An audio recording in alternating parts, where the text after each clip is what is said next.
Okay, so this particular property is about complex holomorphic function, which says that, for example, if I have a non-constant holomorphic function on a domain, then that function is not going to have any maximum in absolute value.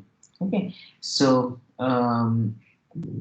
of course, if means like, so what it says that it's not going to have any local maximum, of course. So for example, again, this is not going to be true in R. For example, sin x has local maximum, local minimum, local or global maximum in, let's say, open interval 0 to pi.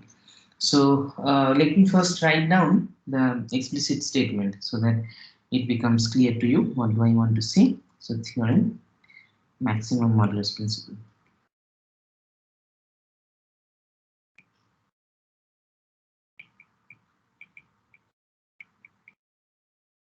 Okay, so this is, let's say, statement one, because I will have another statement. Okay, so what's the statement? Let D be a domain.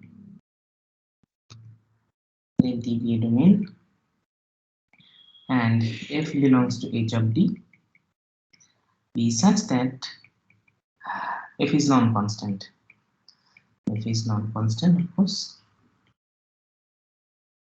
because for constant function anyway, talking about maxima, minima really does not have much importance.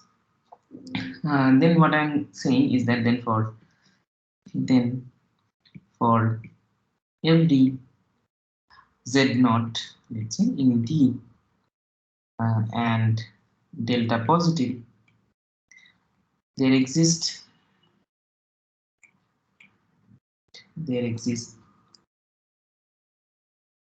some point W which belongs to this ball z naught delta intersection D, such that mod of f of W is bigger than mod of f of z naught. Okay, so what it says, as you can see from this, is it's telling you that you cannot have any local maxima inside your domain. Okay, so what do you mean by local maxima? Local maxima means, like, of course, here these are complex numbers, so you need to take modulus.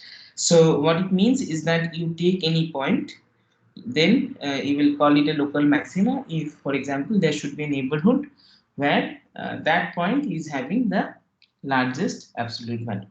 Okay, so what we are seeing here is that it says no matter what point you take and how small neighborhood, doesn't matter, you take, you will always find in that neighborhood some other point where the absolute value of the function is bigger than the absolute value of the function at the point that you want to aim for. Okay, so that means clearly this says that z naught cannot be, for example, and a local maximum, right? Is it clear from the statement what I'm trying to say?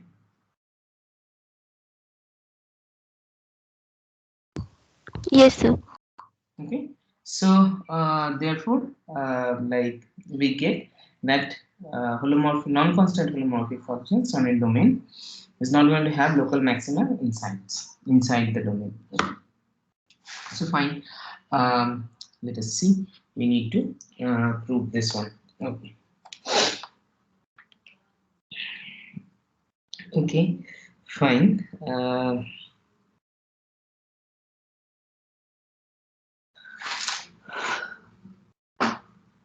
Okay. Great. So let's see. Now, of course, for example, if I have, if I work with some delta and I get a W like this, then for any larger delta, the same W will work. Okay, so effectively, you need to, work for, small deltas. That is good enough. Like if you work for small deltas, that's going to be good enough. Fine. So now, so effectively, what I am going to do is that I am going to,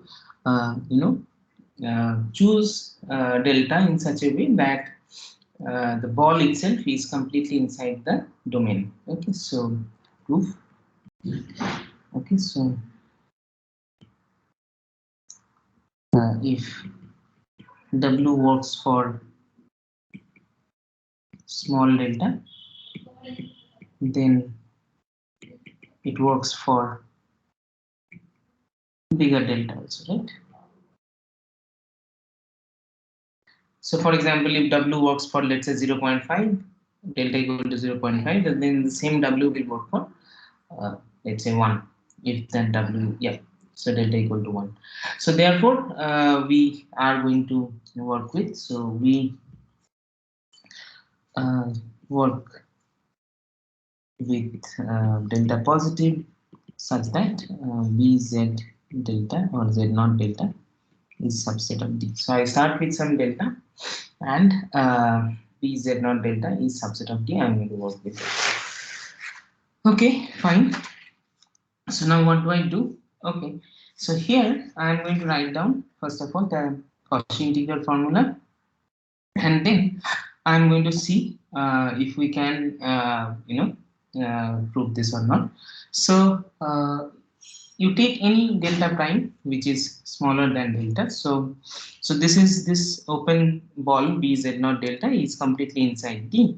So now for 0 less than delta prime less than delta, if I take some delta prime like this, you will agree, you have already seen this by Cauchy integral formula.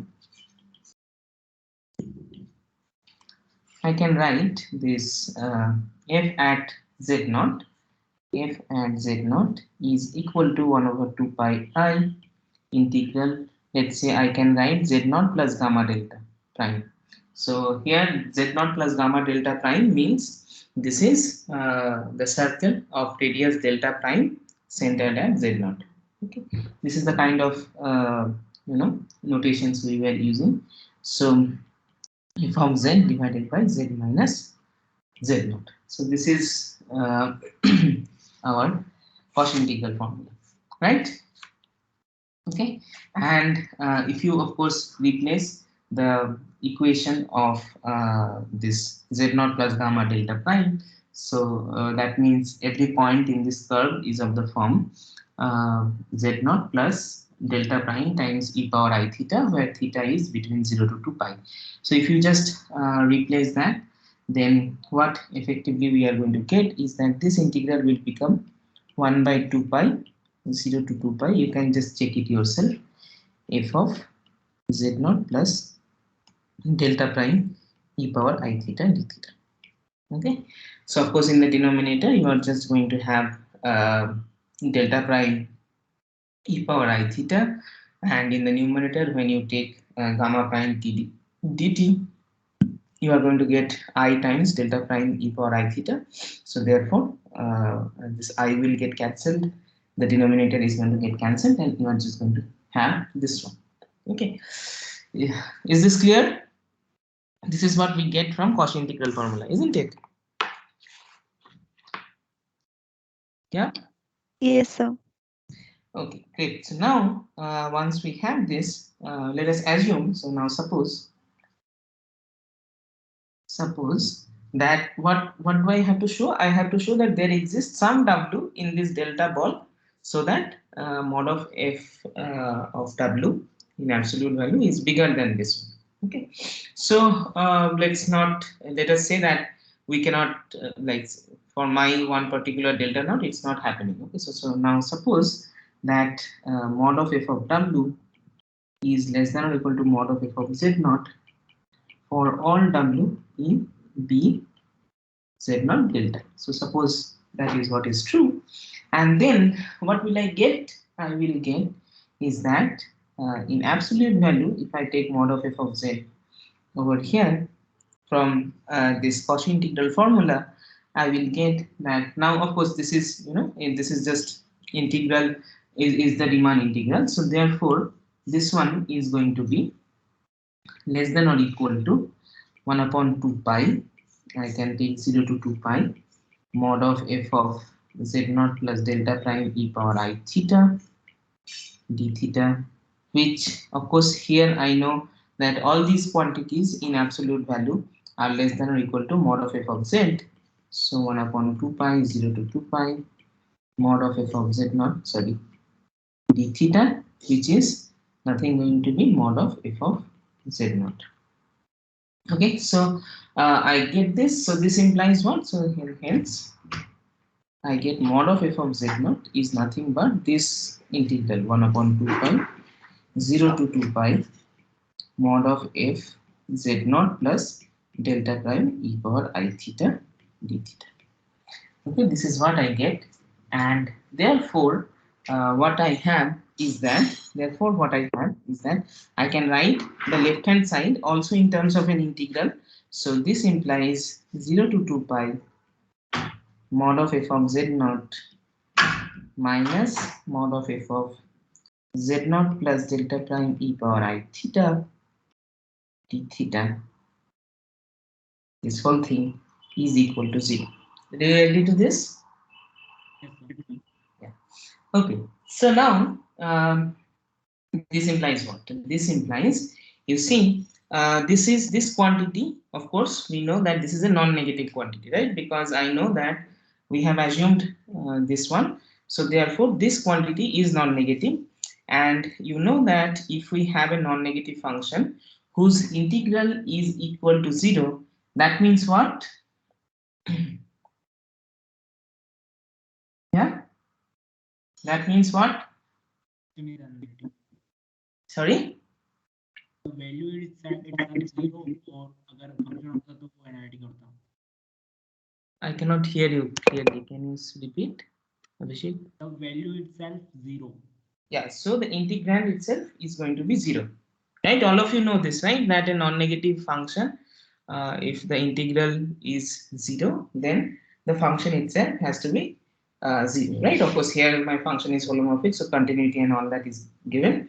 So that's going to be 0. So this implies mod of f of z naught is equal to mod of f of z naught plus delta prime e power I theta. All of you agree to this? Yes, Yeah, sir. from theta between 0 to 2 pi. Okay, great. Now, of course, here I had, if you remember, I wrote the Cauchy integral formula starting with some delta prime which is smaller than delta. Now I can work with any delta prime for that matter, right? So since this is true for all delta prime, 0 less than for all 0 less than delta prime less than delta, we get actually what we get is that mod of f of z naught is equal to mod of f of w for all w in B z naught delta. Do you agree to this? Yes, sir. Yeah. So what I have said here, you see, if I try to draw a picture, then let's say this is my ball z naught delta. Let's say this is my z naught. Then I have said that okay, inside that, no matter what smaller circular thing you take in the disk you take on every no matter what circle you imagine, on each of the circle the absolute value of the function is same as the absolute value of the function at z naught, right? That's what I'm getting. So therefore this says that no matter what point you take inside your ball, so let's say I take a point, means let's say I take a point something like this is my w, then of course I can draw a circle centered at z naught which is passing through w, and then I will get that the absolute value at w is going to be the same as absolute value at z naught. So is this clear to all of you that Yes, uh, sir. mod of f of z naught is going to be equal to mod of f of w for all w in this open ball. Okay, so that's once I have that, then what do I get? This implies F is constant. Constant function. we get mod of f of z is constant on bz naught delta, and this implies, of course, you have seen that if I have an open ball where absolute value is constant, then as a consequence of Cauchy-Riemann equation, we saw that f is constant on V Z naught delta.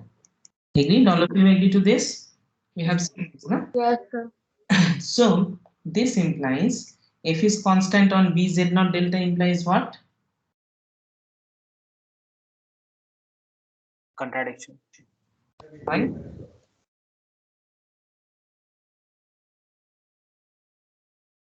I We still, assume that f is non-constant. yeah, but I had assumed f is non-constant on D.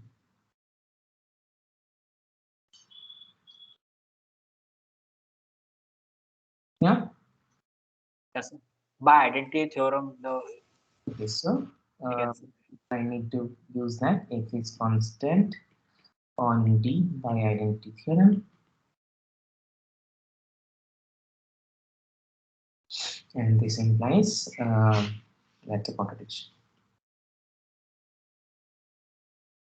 because I had started by saying that f is non-constant. Okay, so we get a contradiction, and this implies what? Why did I get this contradiction? I got this contradiction because I assumed that mod of f of w is less than or equal to mod of f of z naught for all w in this open set b z naught delta. So that implies hence here exists w such that b such that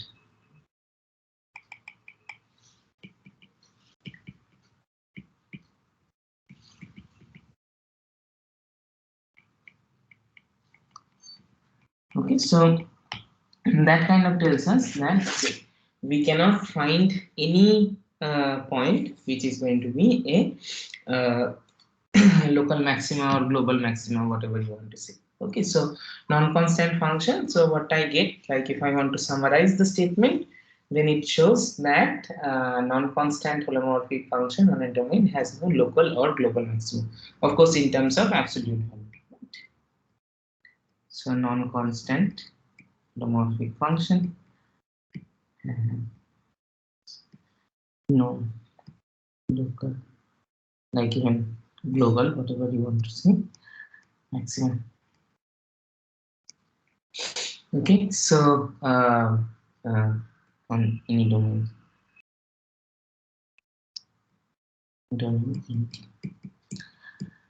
Okay, so for example, now that we have this, of course I told you that this is not true. For example, in R, so you could take the C infinity function or even the power series given by sine function, and that has, you know, local maxima, global maxima at pi by 2, things like that. Okay, so this is what we have, and we get. So this is clearly something which is different. Okay, so now I want to state, or like we want to derive some useful corollaries of this maximum modulus principle. Okay, so first of all, let me make a restatement. Okay, so what is the restatement? So I can have the following restatement. So this is, let's say, statement 2. Okay, so statement 2, so max mod principle.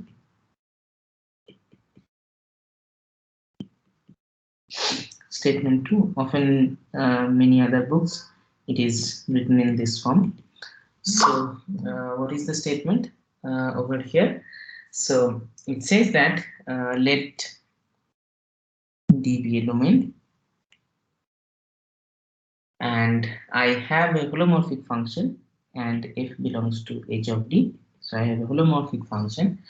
Let A belongs to D be such that mod of f of A is bigger than or equal to mod of f of z for all z in D. Then what I can say is that then f is, what can I say? Then f would be constant, right? Okay, so of course you can even show that these two statements are, as I said, these are equivalent formulation. So of course if f is non-constant, then by statement 1 we should not get, like we should get some w which is having absolute value bigger than f of a. So the statement, the hypothesis will be contradicted. So therefore f must be constant. And on the other hand, if for example you just assume that like if you can even show that statement 2 implies statement 1. Okay, so this is statement 2. So let me just quickly say what I was trying to say. I was saying that statement 1 is equivalent to statement 2.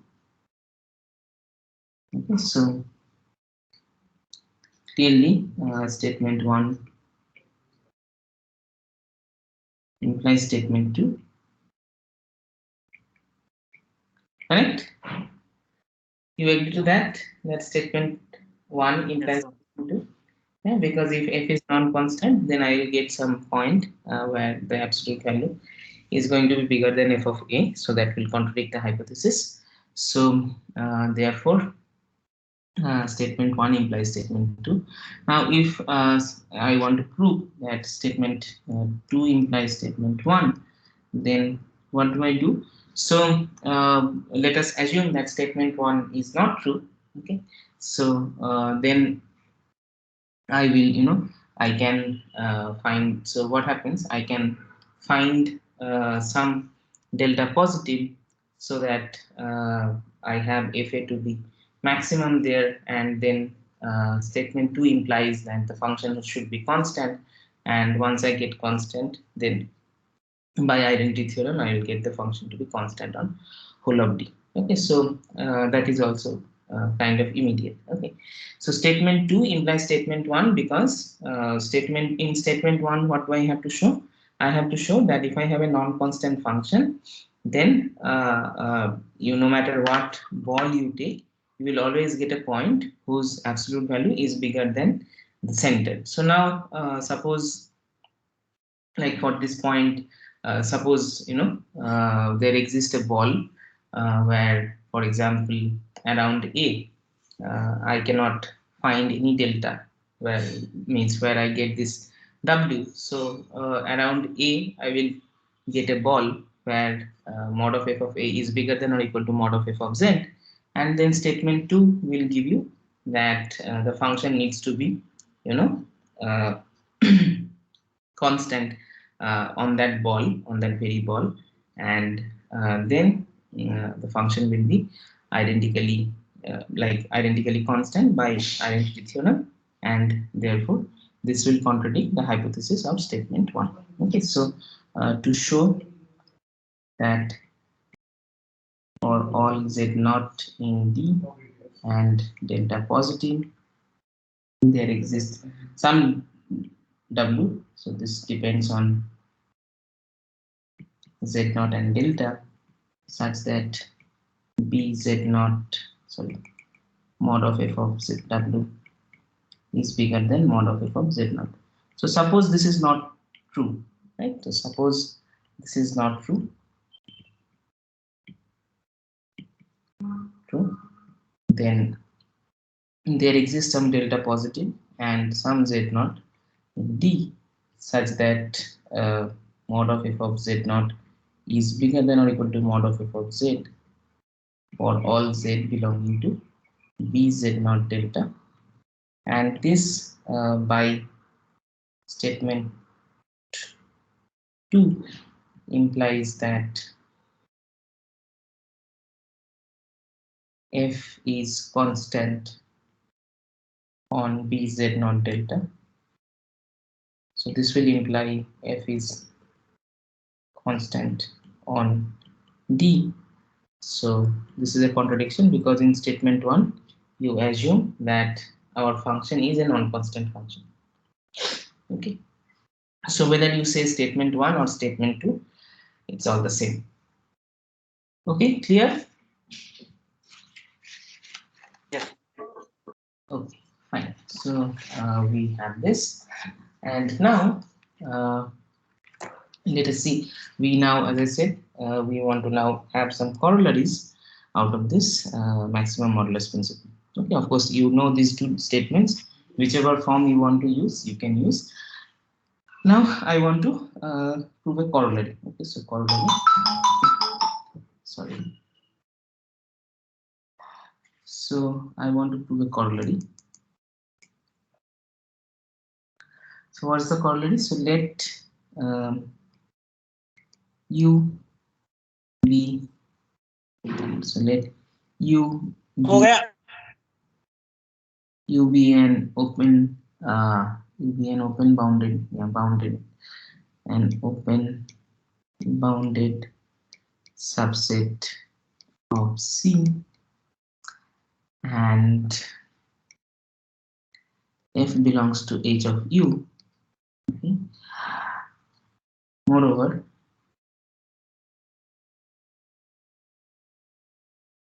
f is continuous on u closure. Okay, so then maximum of mod of f of z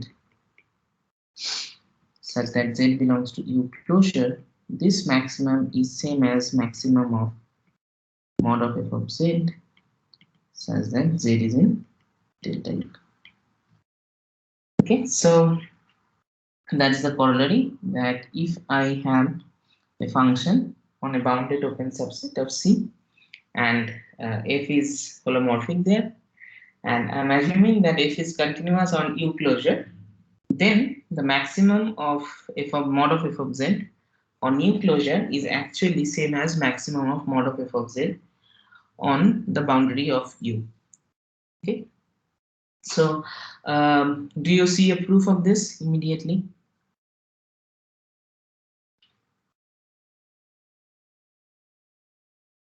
Yeah,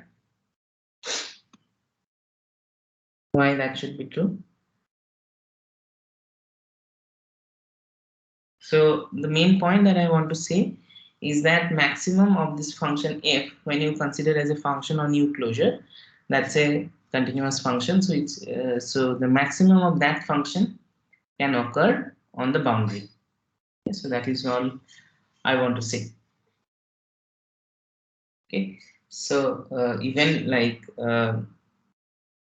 one can show that even means this maximum I have written means one can prove something stronger. Here, of course, I have seen that said that the maximum on the closure is same as the maximum on the boundary, but rather one can show that the maximum on the closure will be attained only on the boundaries. Okay, so of course, unless it is constant.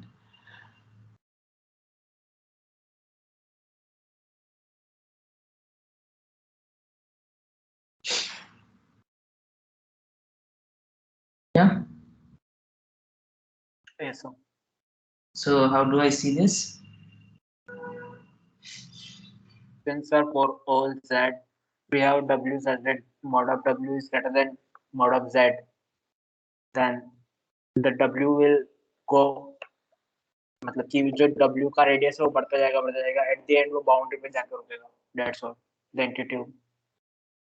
Sorry, फिर से बताओ. I could not. Actually we have the condition that for all z there exists w such that mod of w is greater than mod of z. Okay, then we have considered for all z, तो जो w है वो मतलब at the end of the day domain के boundary point पर ही लाई करेगा. Okay. Okay. Okay, so let us write down the proof more rigorously. So, what is important about U closure? So, this one is closed, U is bounded, so this one is also bounded, right? So, U closure is closed and bounded, so that implies what?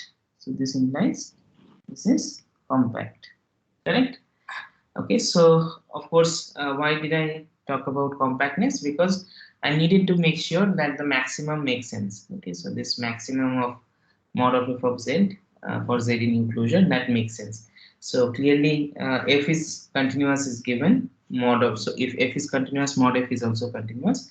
So the maximum makes sense. Okay, so max of this guy mod of f of z, z is in closure, exists. Okay, so here you need to be careful with couple of things. So first of all, you should notice that I am only given an open set or open and bounded set. Nothing has been told about the connectedness. Okay, so um, now what I am going to do is that I am going to take any a from the closure and which is having maximum possible value, then I need to show that a will be in the boundary. Okay, so this is actually, let me first write down the following. Okay, okay, so maximum of this exists.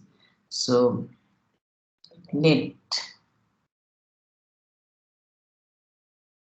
just a second, I also need to work with these things. So do I put non-constant and okay, so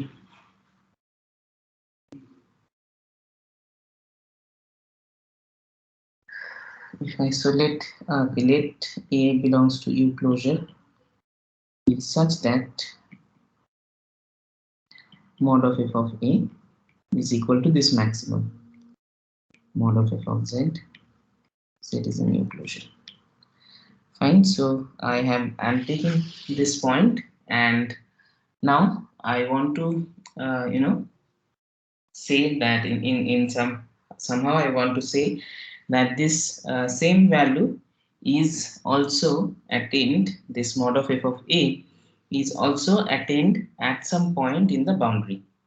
Okay, so this is what I want to say. So suppose mod of f of A is strictly bigger than maximum of z in u closure, sorry, z in delta u mod of f of z. Suppose I have this. Okay, so this is what I get. So I am assuming that mod of f of A is strictly bigger than the maximum of this thing. So this implies what? This implies A does not belongs to the boundary, right? Is it clear that A does not belongs to the boundary? Fine. Now A does not belongs to the boundary. I am working with an open set U, and A does not belongs to its boundary, but it is in the closure. So that implies what? A belongs to U, right? So A is a point in U. So now what I am going to work with.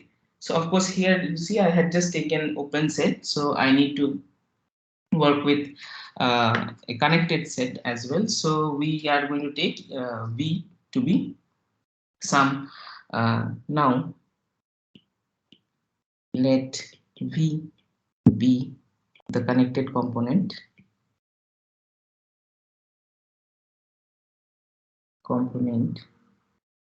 of U containing A. So I'm taking the connected component on A. Okay, so here note that if f is, so of course these are disjoint components, so you need not be connected, so you can have several components, or to start with I could have given you connected, that would not have made much of a difference. So here I am going to work with V. Now this V is a connected component containing A. Now if for example if f is non-constant on V, then what do I get? Then we get by statement 2, or rather let me write it like this, by statement 2 max mod principle,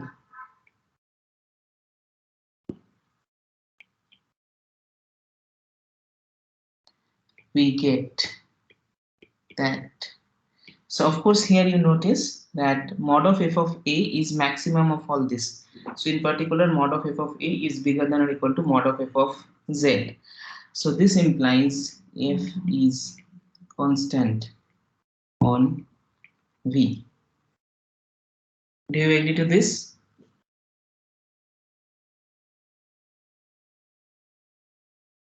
Yeah. So what do I have here? I am saying I am taking a v to be the connected component of u containing a, and I know that mod of f of a is bigger than or equal to maximum of all the absolute values, like is equal to the maximum of all the absolute values. So in particular mod of f of a is bigger than or equal to mod of f of z for all z in u closure, in particular for all uh, z in v. Okay, so that implies what? So that implies my function like on v mod of f of a as mod of f of a is bigger than or equal to mod of f of z for all z in v. Do you agree to this? That is what is statement 2, right? Statement 2 says that if I have a domain where I have a holomorphic function, and inside that domain if I have a point where the absolute value is bigger than or equal, functional value is bigger than or equal to mod of f of z for all z in D, then the function must be constant, right? So I get that this function is constant on this connected component v. Is this clear? Yes, sir. Okay, now if I have this, then you should notice the following thing, that delta of v is actually, you know, part of let me just see, yeah, delta of v. Next note that delta of v is part of actually delta of u. Okay, so when I have like components, then if you take their closure, like if you imagine their boundary, so these boundaries are going to be subset of the boundary of the whole set as well.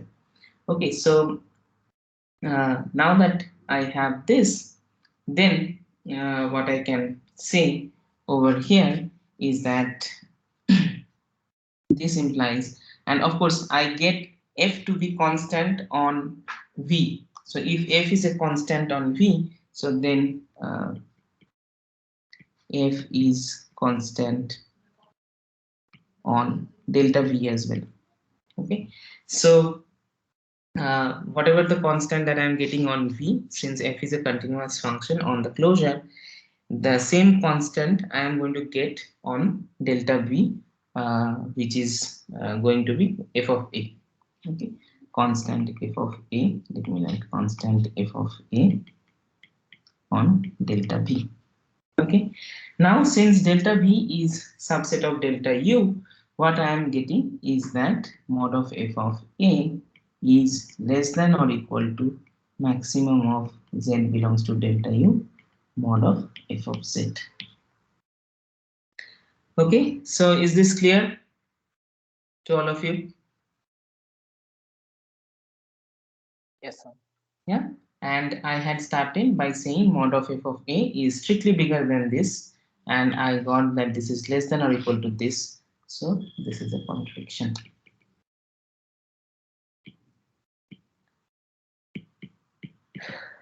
Okay, so therefore, whenever I have anything which is maximum, uh, we are going to have that the maximum on the closure is actually going to be same as maximum on the boundary.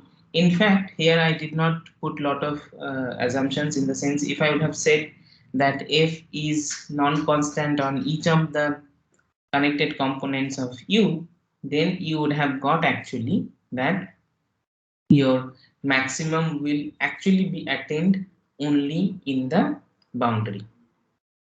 Okay, so here, of course, I have stated it in this form where the maximum is equal to the maximum.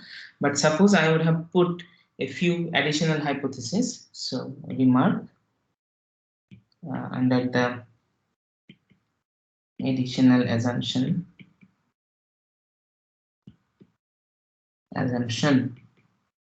that f is non-constant on each connected components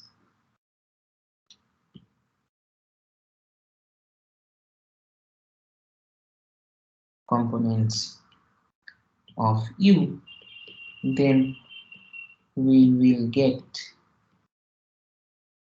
that the maximum on the closure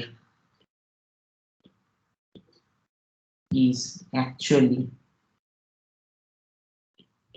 attained on the boundary. Okay, so often you will see this kind of a statement that for holomorphic function on a closed disk, the maximum is attained in the boundary. Okay, so why it is like this? Because for example, here you can see I had started out with this a in U closure such that this. So I had taken mod of a is bigger than this, and a, so that meant a does not belongs to delta U, and the moment a does not belongs to delta U, here I got that f is constant on v, and that would have given us a contradiction. So that would have told us that a cannot, like, a must belong to delta u, and therefore any maximum that you are getting on u closure would belong to delta u only. Okay, so if I would have put this additional assumption that f is non-constant on each of the connected components of u, then you will get that the maximum on the closure is actually attained on the boundary. Fine, is this clear? Yes. Yeah, so here in the first version I was telling that the maximum on the closure is same as the maximum on the boundary. So that means the maximum can actually also attain, like, can be attained somewhere in the interior, but eventually those two maximums are going to be equal. That is one statement. But now if I impose this additional condition that on each of the connected sub components I will have my function to be non-constant, then you will be rest assured that the function will attain its maximum on the boundary only. Okay, so for example, why I made this distinction is, for example, if I would have said, let's say, just imagine one ball here, unit ball. So this is, let's say, mod z less than or equal to 1, and here let's say I have another open subset which is disjoint. So here I give the function z, and here I give the function 1. So of course my open set is this one union this one. Okay, so clearly here what do I have? I have the absolute value in the maximum of the absolute value is 1. So clearly this is attained on the boundary, that's true, but it is also attained somewhere in the interior in this set, right? So I cannot just say that the maximum will only attain in the boundary unless I put this additional assumption that my function is non-constant on the each of the connected components. Okay, so fine. So here one thing I would like to say is that this the fact that you have this bounded condition. So of course here I had taken a bounded subset. So this one is really important. Okay, so the remark is that another remark. So this boundedness in the above corollary cannot be dropped. Okay.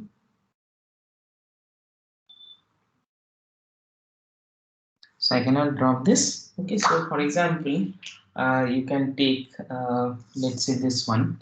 So I take u to be, let's say, z in C such that real part of z is positive. So I take this half plane, right half plane, real part of s is positive. Then what is the boundary? The boundary is set of all the complex numbers whose real part is 0. right? So this is like z equal to I times y, such that y is in R. So that's my boundary. And here, for example, if you take I take the function f z equal to e power z, then clearly mod of f of z, um, or let me write maximum of mod of f of z, max of mod of f of z when z is in u or u closure, whatever you want to take, this is going to be infinite, right? Because on the x-axis itself, the function is unbounded, so this maximum is infinity. Agreed? Yes. Now, what about the maximum on the boundary? But what is the maximum on the boundary?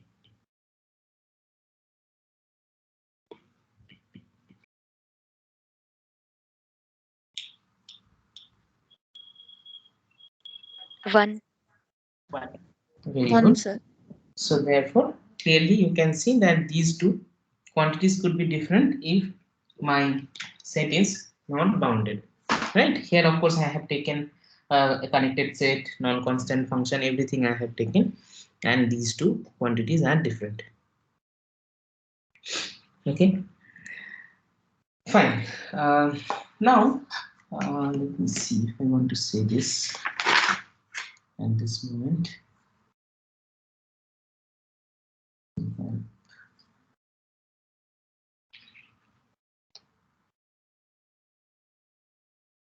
Just a second. Yeah, fine. Now, of course, I have told you about this maximum modulus principle and all that. Now, you might wonder in the same spirit if there is something, some statement which is going to tell us about minimum, like minimum of the absolute value. Exactly. So, now I'm going to state something called minimum modulus principle. Okay, so theorem minimum modulus principle.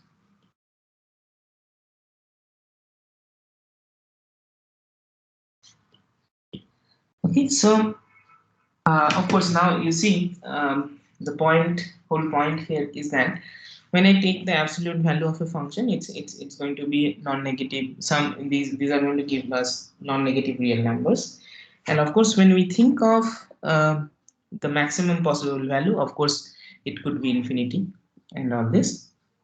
But when I think of minimum value of a modulus, naturally zero is an option, right? Zero is an option whenever we think of minimum modulus, right? Because, for example, if my function vanishes at some point, immediately the minimum modulus will be achieved, correct? Yes. Yeah. So, while stating the minimum modulus principle, we need to be slightly careful in the sense that I can have non-constant function having zeros, and if I take, for example, the point which is the zero, and then if I, no matter what neighborhood I take, I will always get that particular point is a minimum, right, in absolute value, because there the functional value itself is zero. Okay, so I cannot say directly that my if I have a non-constant holomorphic function on a domain, then there will be no let's say local minimum. I cannot say this because, for example, if in my domain the function vanishes, immediately I will get that that particular point is going to be a minimum. Is it clear what I'm saying?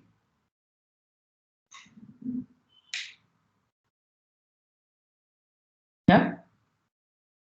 So being a zero is I cannot rule out that possibility, and therefore I cannot really say that we will not have local minima. Like I said, that non-constant holomorphic function will not have local maxima. Similarly, I cannot say that non-constant holomorphic function will not have local minima. This I will not be able to say.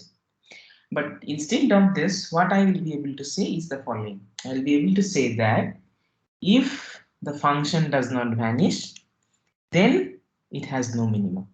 Okay, because if the function vanishes, of course I have nothing to do in my domain.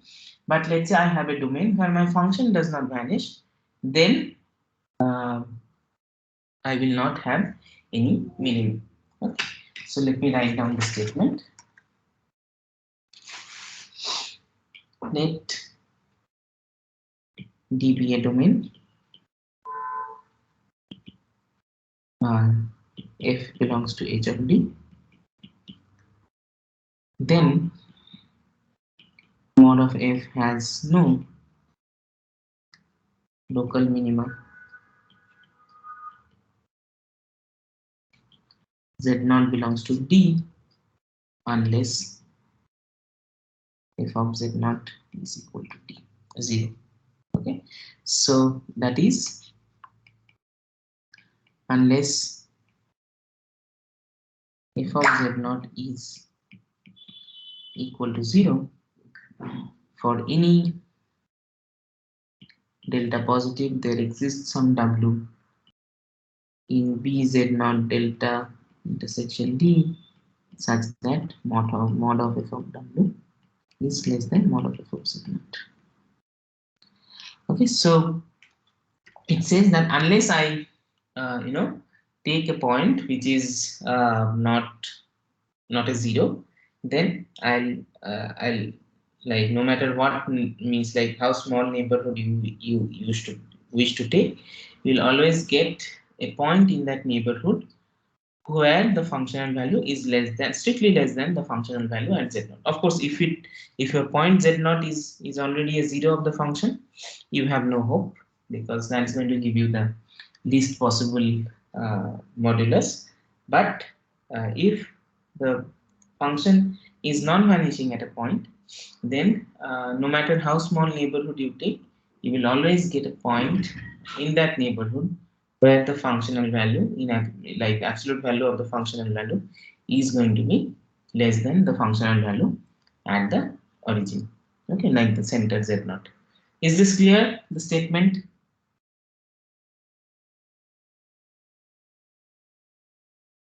Yeah. Yes. Okay, so now effectively I really, this does not really require a proof. For example, okay, so proof. So clearly, if f of z0 is 0, we have nothing to do. So we are going to assume. So assume f of z0 is not equal to 0. Okay, so once f of z0 is not equal to 0, you know that we know there exists, for example, delta positive such that, or let me write epsilon positive such that b z like such that f does not vanish on b z0 epsilon, right? Yeah, is it clear? We know this, right? This is the same property of continuity. Okay, so this is the property of continuity that we have. Okay, so now that I have this, so it does not vanish in this neighborhood. And remember, I have to find, given any delta, I have to find some W which belongs to, like where the functional value in the absolute value of the functional value is less than the mod of f of z naught. Now again, as before, I can work with, like if I can prove it for some small delta, the same proof will work for, like the same W will work for bigger deltas as well. So we are going to work with delta which is, let's say, less than epsilon. So we work with delta less than epsilon. Okay. Now I work with delta less than epsilon. Now what I am going to do, how am I going to use the fact that f is non-vanishing? We are going to use the fact by considering the reciprocal. Okay, so we work with delta and consider g of z defined by 1 upon f of z on B Z naught epsilon. Fine, all of you agree to this? Yes.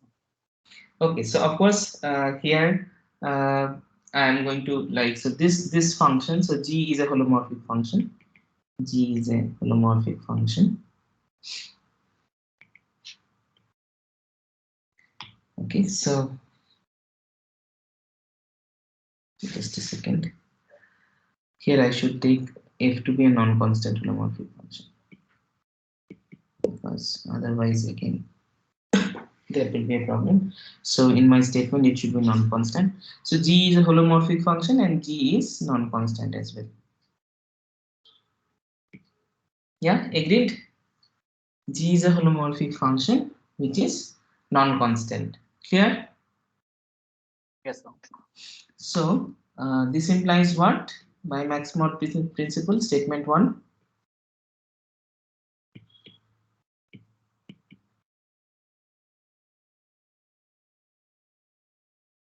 Statement 1, what do I get? Tell me. There exists W. W in BZ not delta such that G of mod W mod of f, yeah, sorry, G of W is strictly bigger than greater than mod of G of the Z Z naught. naught. So now once I have that, what am I going to get? I am going to get mod of f of W is strictly less than Less than mod of Z Z naught.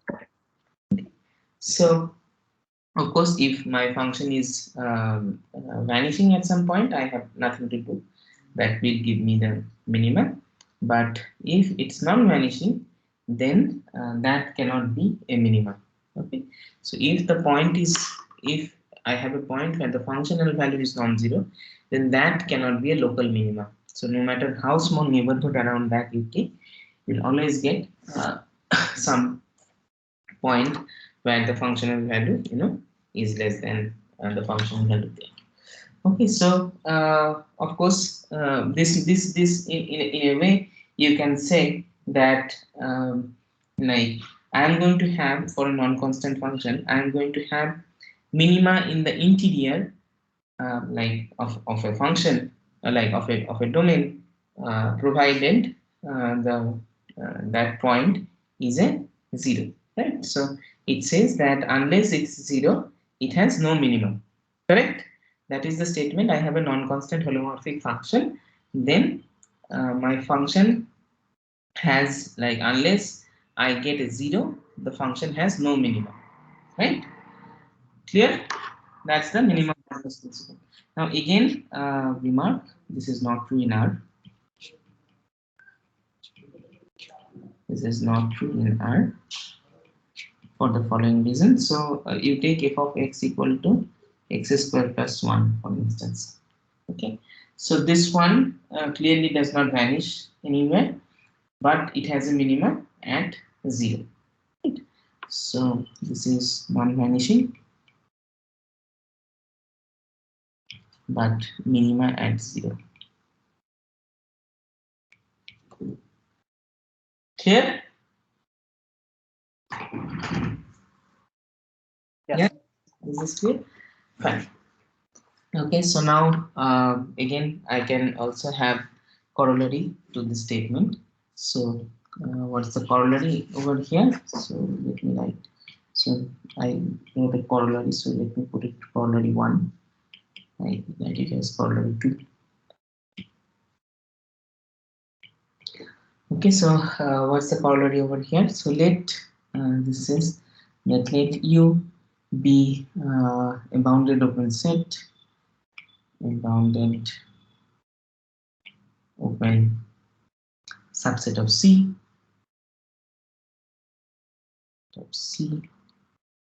if is continuous and if is non-constant. So suppose f from U closure to C be continuous, f belongs to H of U and non-constant, uh, non-constant on H of U. on U, non-constant on U. Then either f has a 0 in U or mod f has minimum on delta U. Boundary. Yeah, on the boundary, absolutely. So either f is going to have a 0 in U or it's going to have minimum on delta of U. So of course, if f does not vanish on U, then like you are going to start by saying that, so proof. So suppose f does not vanish on U, and suppose f does not vanish on U, then you have to show that mod f has minimum on delta U. So now if let's say does not vanish on U, but let's say it vanishes on delta of U, then you have nothing to show, right? Then there is nothing to show, nothing to prove, because on delta of U it's vanishing. So then that means when you take absolute value of f, the minimum of it on U closure, then that U closure is going to the value is going to be 0 and it's going to appear due to a point on delta of U. So otherwise you will assume that f does not vanish on delta U as well. So assume that f does not vanish on delta U as well. Okay, so you assume that it does not vanish on delta U as well, and then consider exactly the same trick. Consider G equal to 1 upon F on U closure. This is going to be continuous. G is continuous on U closure. In fact, I don't need to put non-constant, I think. Yeah. So G is going to be continuous on U closure, and G is holomorphic on U. By corollary 1, we get the maximum of mod of G for Z in U closure is same as maximum of mod of GZ Z in delta U, and that's going to translate to saying that minimum of mod of F of Z in U closure is going to be minimum of Z in U delta U mod of F of Z. Okay. So, of course, we understand when we talk about this minimum modulus principle, we need to be careful about zeros, points where the function could take the value 0. Okay.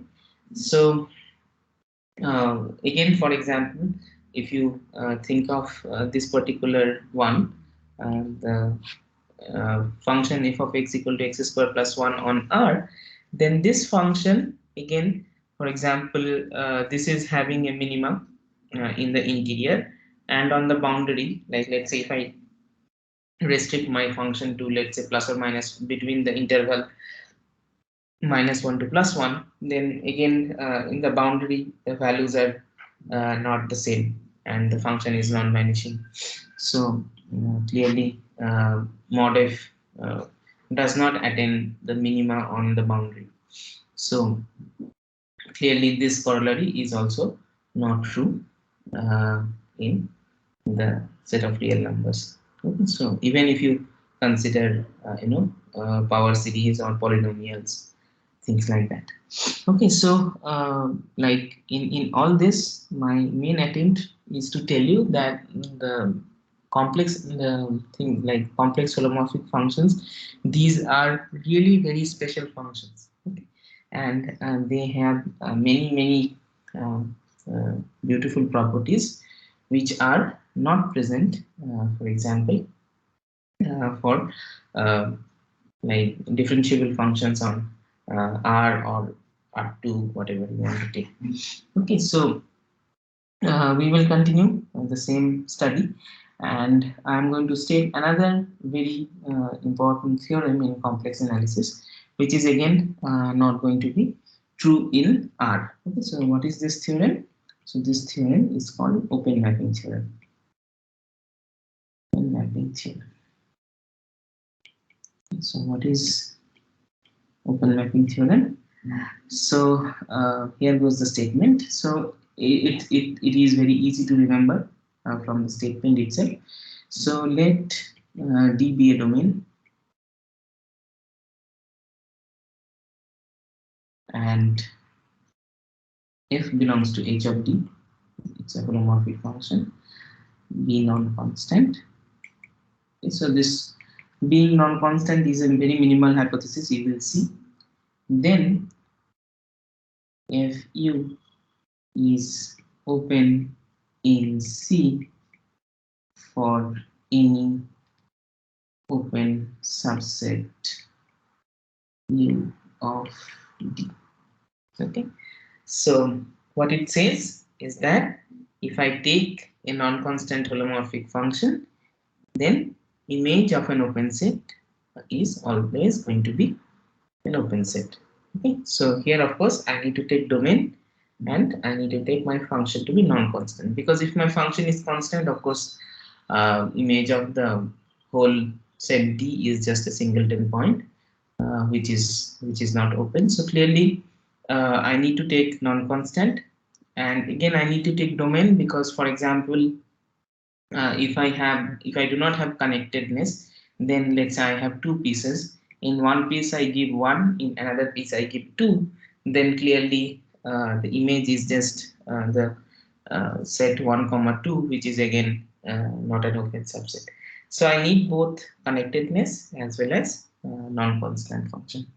Okay, so that's the open mapping theorem. So as you can see, it's the statement is, as I said, it should be clear from the nomenclature itself. So I have a domain and I have a function which is holomorphic on that set. Then f of u is going to be open uh, for any open subset u of d. Okay, so again one remark, as I said, not true in R. So for example, you can take sin x. Okay, so sin x on R has image -1 to +1. -1 2. Yes, so for example, if I think of R itself, so that's an open set, but then its image is closed. It's not open in R. Okay, so therefore I get this. This is not true, and now let us see the proof of this. Okay, so proof of open mapping theorem. So what do I have to show? I have to show that if U is an open set in C, so that means I need to take a point from U, and I need to show that if U contains an open ball around the image of that point. Okay, so uh, let U is already given, so let U be an open subset of D to show if U is open. This is what I need to show. So that means what? So for alpha in U, we need to show that if U contains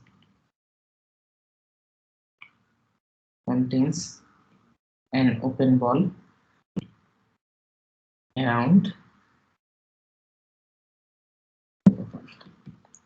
Okay, so if I can show this, we are done. Okay. So to start with, I am going to work with, for example, means I will assume that my function my function at the point alpha is 0. Okay, so it's just going to help us in some calculation, but it's nothing major. Okay, so without loss of generality, let f of alpha is equal to 0. Otherwise, we will work with the function g of z equal to f of z minus f of alpha.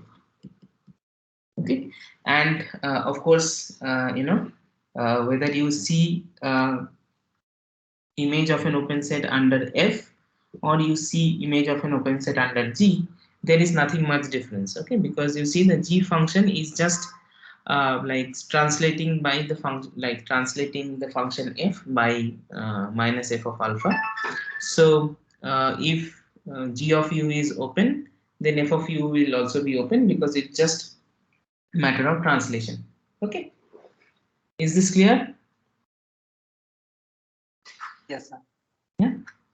So therefore, whether I can means like since g of u is nothing but f of u minus f of alpha, uh, this amount is to assume f of alpha equal to 0. Okay, so whether I take f of alpha equal to 0 or not doesn't matter. If it is not equal to 0, I will work with g and I will still get the same result. So okay, fine, I have this. Now what do I know? I know that my u is an open set. Okay, so I need to use that. So since u is open, there exists some r positive such that b alpha r is a subset of u. Okay, so once I have this, and of course I had taken that my function is a non-constant function on a domain D, so therefore I'll be able to choose, some circle on which the function does not vanish. Okay, because if it's not true, then by identity theorem I will get my function to be identically 0. Okay, so we can choose, now we can choose 0 less than delta less than r, such that on the circle alpha plus gamma delta, that means centered at alpha, the circle of radius delta, so this one, uh, so that on the circle this f does not vanish. Okay, I can choose a circle like this. Do you agree to that?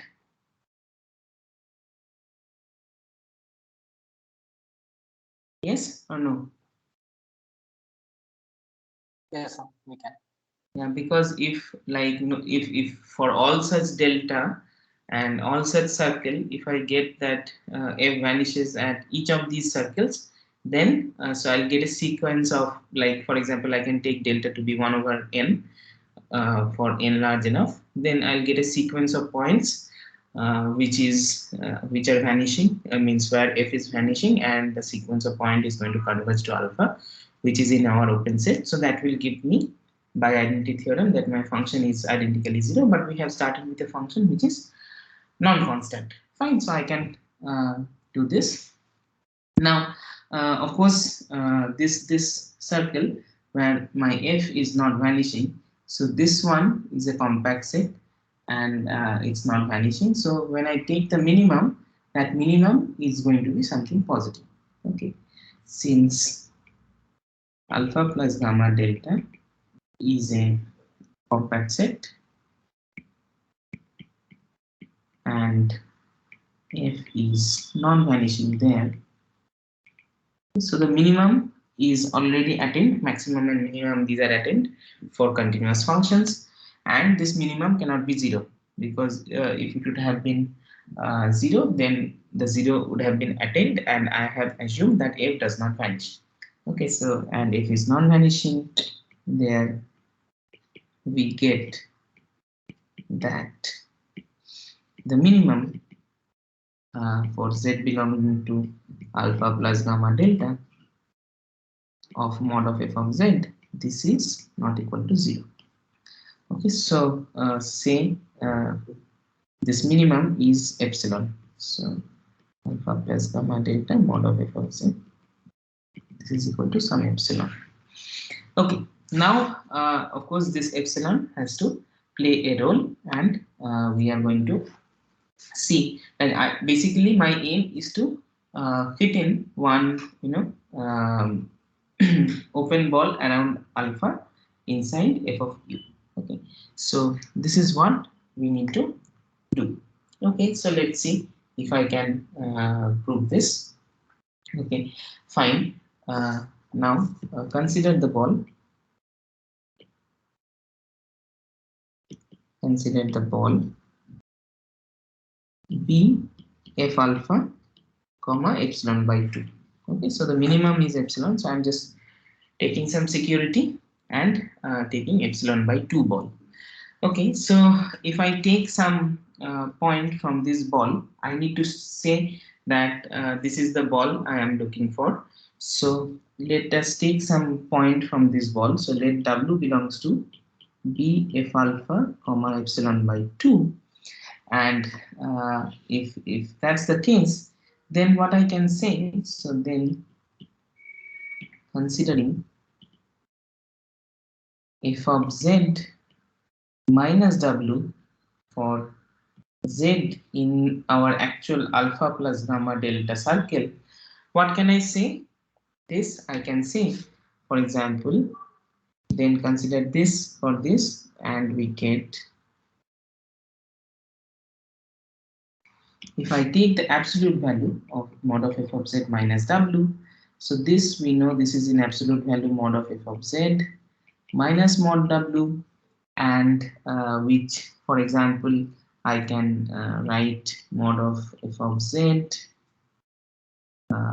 Of course, this is f of alpha, which is 0, doesn't matter, minus w minus f of alpha, and this quantity is really f of z minus f of alpha, or absolute value of f of z, you know, is, for example, so this f alpha is 0. Okay, so anyway, so let me write over here, I don't need this. So f of z in absolute value is at least epsilon, and your w can have absolute value at most epsilon by 2, because your f alpha is 0. Okay, remember that. So therefore this quantity is strictly bigger than epsilon by 2. All of you agree to this? Yeah, mod of f of z is at least epsilon, and w is at most in absolute value epsilon by 2. So therefore their difference is at least epsilon by 2.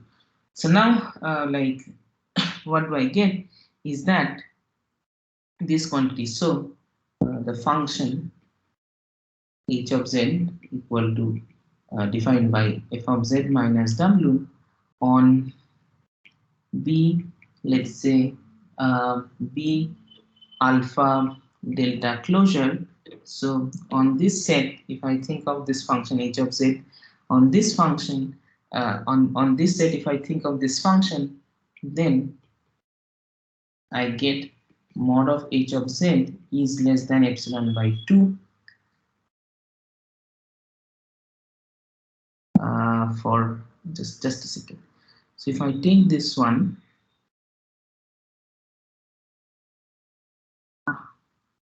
okay, no, yeah, so this is, so if I, so let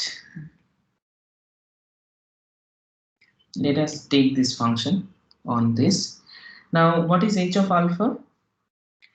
Mod of h of alpha is, for example, h of alpha is f of alpha minus w. Now f of alpha is 0, so that's minus w. So this implies mod of h of alpha is equal to mod of w is strictly less than epsilon by 2. Correct? Yeah? Yes. Yes.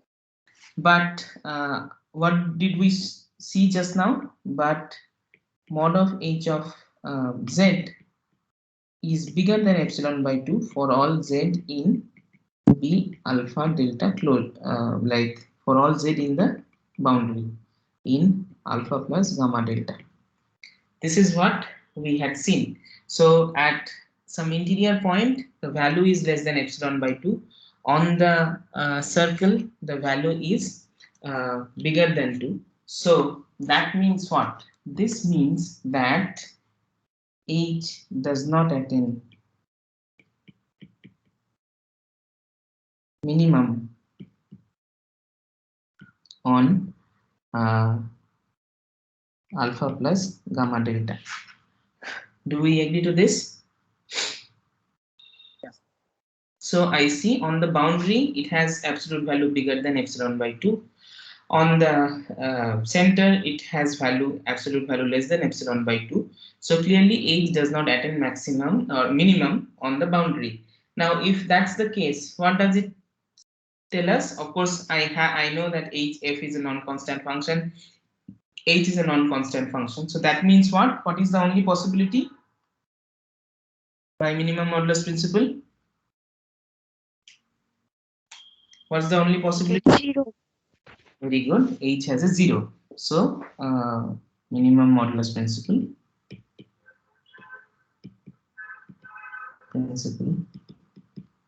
gives us a 0 of H on this ball B alpha delta. So I must have a 0 on this ball. So this implies what? There exists Z in B alpha delta such that your H of Z is 0. That is same as f of h of z is equal to 0. That means this is f of z must be equal to alpha. Okay, so this implies what? My uh, uh, whole concern is that I had started with you see, so I got this z to be such that which is f of z is equal to alpha. So here what was sorry, what did I start with? Let me just see. Yeah, I wanted to consider this ball. So I started by taking this ball, and I took any point from this ball, and I wanted to show that any point from this ball, sorry, here it was not alpha, this is w. Mistake. F of z is equal to w. So this implies what? This implies if I take this ball b alpha, sorry, where am I? Yeah, so b f alpha epsilon by 2. If I take any point from this ball, then this point, for example, belongs to f of b alpha delta. Right, because you see I started with a w from this ball, and I showed that this is equal to f of z for some z in b alpha delta. So I get that the b f alpha comma epsilon by 2 is subset of b alpha f of b alpha delta. Okay, and this is of course anyway is subset of f of q. So that means what? I have got a neighborhood around f of alpha, which is contained inside f of u. So this completes the proof.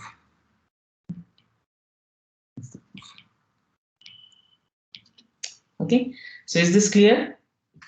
So I started by taking any point from this ball b f alpha epsilon by 2, and I had to show that this point actually belongs to, I was telling that this is the ball that I am going to work with, and I had to show that this ball, initially you remember I started by saying, so we need to show fu contains an open ball around f alpha. So I said that this is the ball which fu is going to contain. So how did I show that? I showed that no matter what point you take from that ball, what we got is that there exists a point in my ball bz delta where f of z is actually equal to w. So therefore this element w belongs to the image of the ball B alpha delta, and of course alpha delta was something which is inside f of u, because anyway B alpha r is inside u and delta was less than r. Okay, so is this clear now? Okay, so we are over time and I'll stop here. You go through the proof. If it is not clear, I'll tell you in the next class. So what I have effectively shown is that no matter what is your whatever the point that you are interested in, this point f of alpha, so that will have some ball around that which will be complete inside f of u. So the radius that I'm working with is epsilon by 2, where epsilon is the minimum of this absolute value, okay, which I can make sure that on some neighborhood, on some circle around alpha, this minimum is going to be non-zero. Okay, fine. So therefore, okay, I'll stop here, stop the recording, and tell me if you have any questions.